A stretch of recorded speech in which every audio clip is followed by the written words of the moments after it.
Today's topic is going to be the 1950s. We're going to go all the way back and look at the Cold War and its domestic policies. So we're going to go over some of the culture changes during the 1950s in the United States, economic, and of course the changes that happened politically in response to communism. So here's the objectives. I'm not going to go over them too much, but this is what you should be able to kind of explain and do by the end of this if you want to pause it on this part. Here's the vocab. You can go ahead and look these up in your book if you do not know what any of these are, but these are the major things that I'm pretty much going to cover and what you should know. So the background. In the 1950s, America experiences an absolute economic explosion. We are pretty much the last economy left intact after World War II. And that's going to be the big reason because we're going to be the ones exporting goods to basically rebuild the world.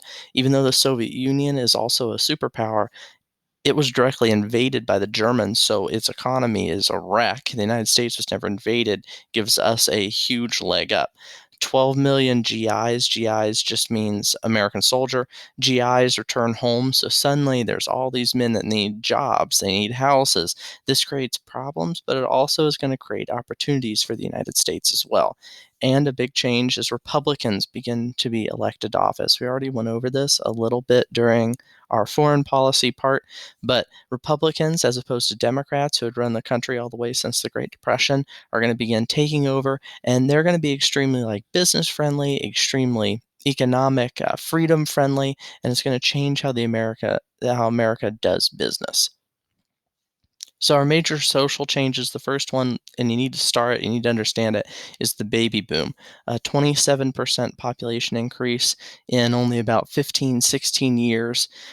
Soldiers come home, they get married, and they have kids. Huge population rise. But it creates, again, opportunities and challenges at each level of life. So some of the challenges it creates is at each level of life of the baby boomers, it causes a huge need for the services that that age group needs. So originally there's a huge need for hospitals, then there's a huge need for schools, then there need to be more jobs, then there need to be more homes, and now we're all the way to Social Security is running out because all of the boomers are retiring and there's not enough people to pay into that system. But it also creates that economic opportunity because now people need more products. Suddenly, you needed more hospitals to be built. You needed more nurses. That's an opportunity for people to get jobs, for companies to expand their business. Then you need more schools. You need more teachers. Again, you need more schools built. There need to be more jobs, which leads to more products being offered, which leads to new neighborhoods being built. So there's problems and there's opportunities at each level of life. The Servicemen's Readjustment Act, or the GI Bill, is passed. So when all the soldiers come home, the idea is they'll get 1 year unemployment pay. They know that all 12 million of those soldiers are not going to get work immediately, so they're going to give them unemployment pay to kind of keep them afloat so the economy doesn't immediately sink back into the Great Depression. A lot of them are going to get college tuition paid for. They fought for the country, they get college tuition. This is going to be a huge change. Before World War II, not that many people actually went to college. After World War II, a lot of people begin going to college and getting those advanced degrees. And it's going to give people home and business loans. So the soldiers are able to apply for cheap, low interest loans, business loans, so that they can begin to integrate into the normal economy. There's a growth of something called the Sun Belt. So originally, most of the U.S. population was located in states in the North and East Coast. So like New York, Ohio, Michigan, all the way out to like Iowa, down to around Virginia.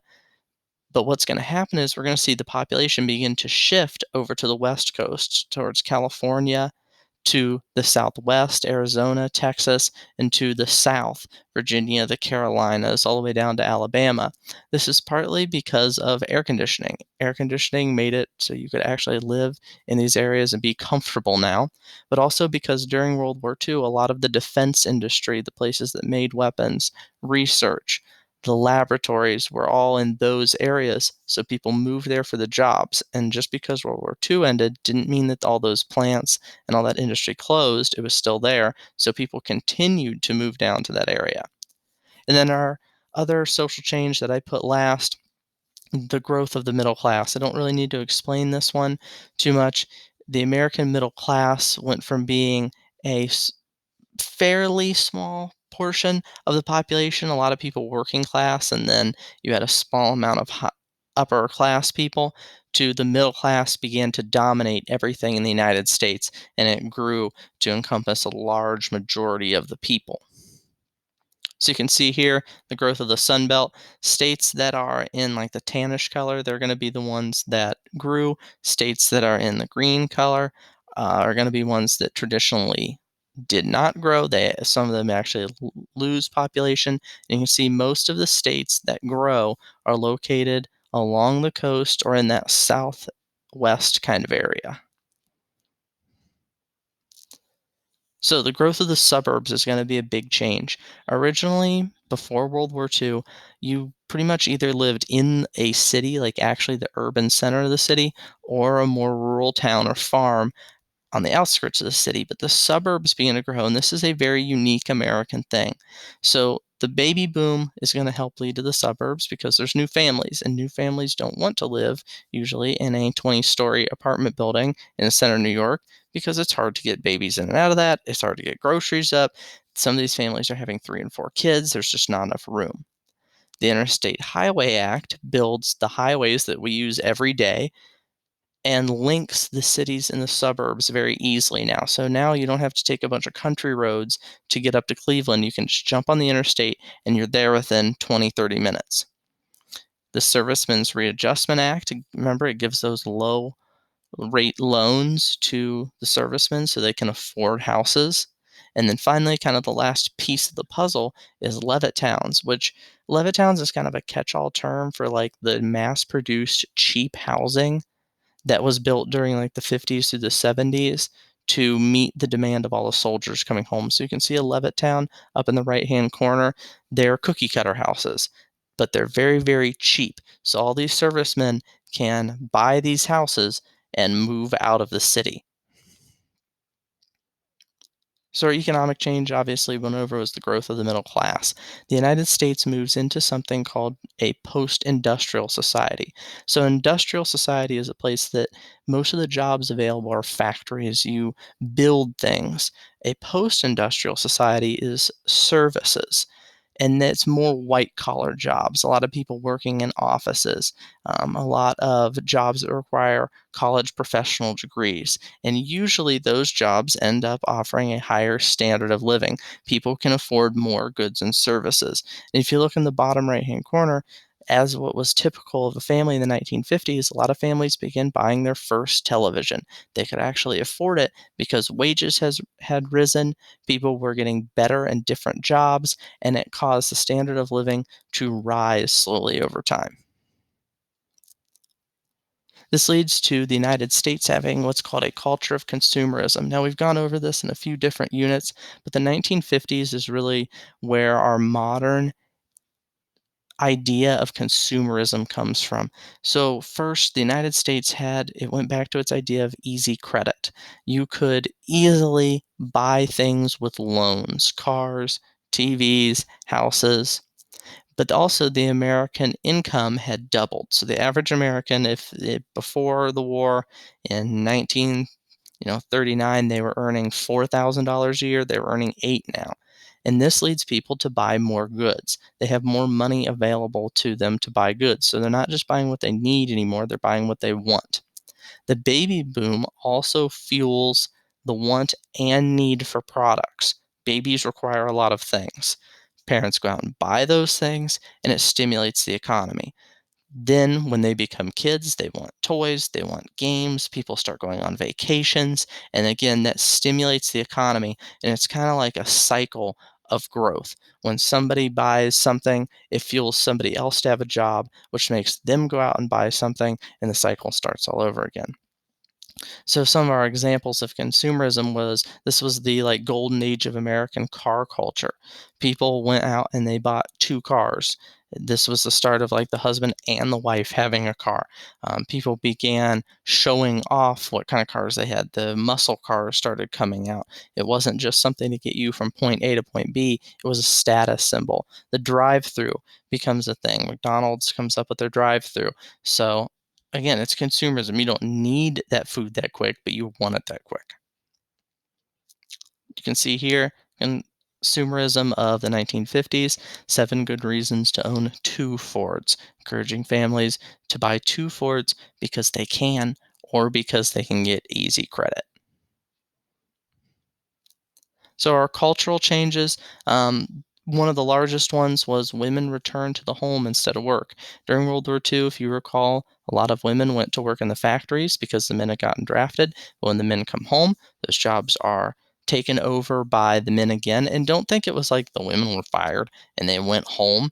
A lot of women chose to return to the home. They thought this is what their job was, to go home and take care of the kids. The husband goes out and works. Not all women are going to prescribe to this, and we're going to see that turn into the feminist movement of the 1960s and 70s, but a lot of women do. Rock and roll becomes a major like cultural institution in the United States. It becomes a symbol of youth and rebellion. Back then, rebellion was a little less intense than it is now. It would seem like pretty innocent to us, but like bands like Elvis, the Beatles, Buddy Holly, all those bands take this new style of music and it's very popular with the young people in the United States, the boomers especially. Star this one, the white flight. So white flight is the term that's kind of been given, it's a catch-all term for when white Americans begin to leave the urban centers, the city centers, for the suburbs. So they begin to move out of like downtown Cleveland and they begin to move to communities like Gates Mills, Shaker Heights, the older suburbs that are around Cleveland. And what this leads to is what's called urban decay. So as people leave the cities, it causes the cities to lose the tax revenue that they had.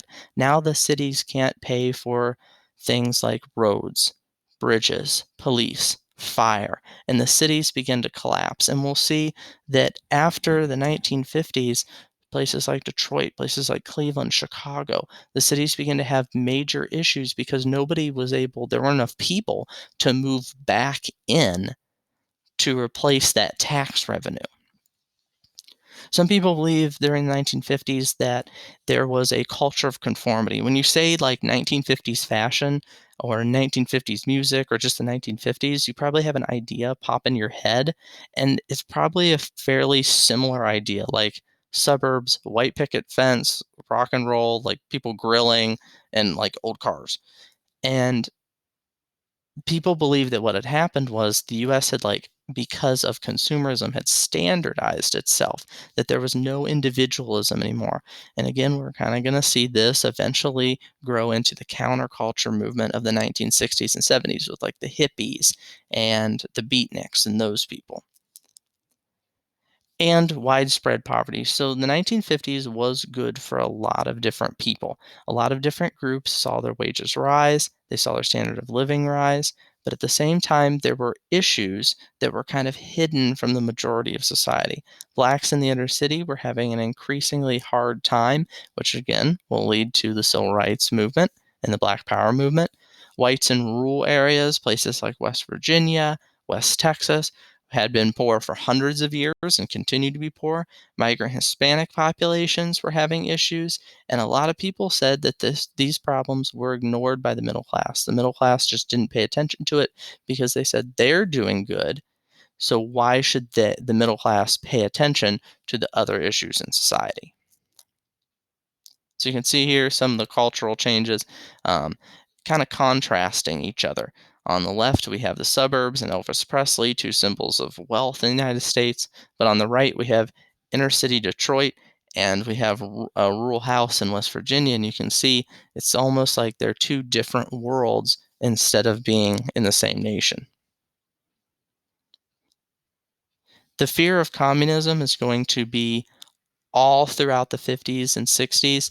But in the 50s, it's going to reach kind of its zenith with the United States being terrified of communism. So, right after the war, as we know, studying the foreign policy, the Soviet Union almost completely took control of Eastern Europe. Asia was falling to communism. There was rebellion in Vietnam. North Korea was invading South Korea. China had fallen to communism. And this leads to the United States to have the second Red Scare. People are terrified that communists are infiltrating the United States and slowly trying to take it over. The United States then forms the House Un-American Activities Committee. We're going to call it HUAC. And what they do is they are a congressional committee that goes out and they try to investigate possible communists in the United States and the government who are working to overthrow the U.S. government. So one of their targets is Hollywood, and it leads to them doing what's called blacklisting of suspected communists. If you're blacklisted, it doesn't mean you're arrested or anything like that. It means that you are branded as a communist, and then you can't get a job anymore. So effectively, your life is destroyed, and it's going to cause people who are communist to be more quiet. That's kind of the idea. There's trials for people actually in the government, like Alger Hiss was accused of being a communist. He was later found to be a communist. It's going to lead to almost like witch hunts in the government where people are accusing people of being communist. Other people are saying, well, I heard this person's a communist. And overall, the Red Scare is just going to cause a huge culture of distrust in the United States because people are so afraid that communists are trying to overthrow the United States and change the system, which they kind of were. But the Red Scare is going to make it seem worse than it is. There probably weren't actually that many communists in the United States, and they really didn't have that much of a chance of overthrowing the U.S. One of the things that kind of kicked it off, though, was Julius and Ethel Rosenberg. They had given secrets of the atomic bomb to the Soviet Union, and they were found to be communists and spies and were executed. So it kind of reinforces those fears that the United States had that there were communists everywhere and that we couldn't trust them, and they had to be found and exposed or they were going to overthrow the U.S. government. So this culture of fear all comes together around one man, and that's Joseph McCarthy. And he has this idea that there are communists everywhere. They're working in the government, they're in Hollywood, they're just all pervasive throughout U.S. society. And it leads him to begin accusing different people of being communist, and a lot of people call this a witch hunt. And he would claim that there were communists in the government. Eventually, he claimed that there were communists in the military, and that the government needs to investigate this to try and make it so the communists slowly don't take over the U.S. government. He would find some communists, but most of the people that he would accuse of being communist were not. They had no ties to the Communist Party. It ruined a lot of lives. But again, it shows the fear that the United States had of communist infiltrators being in their nation. So that's everything about the 1950s. If you have any questions, let me know.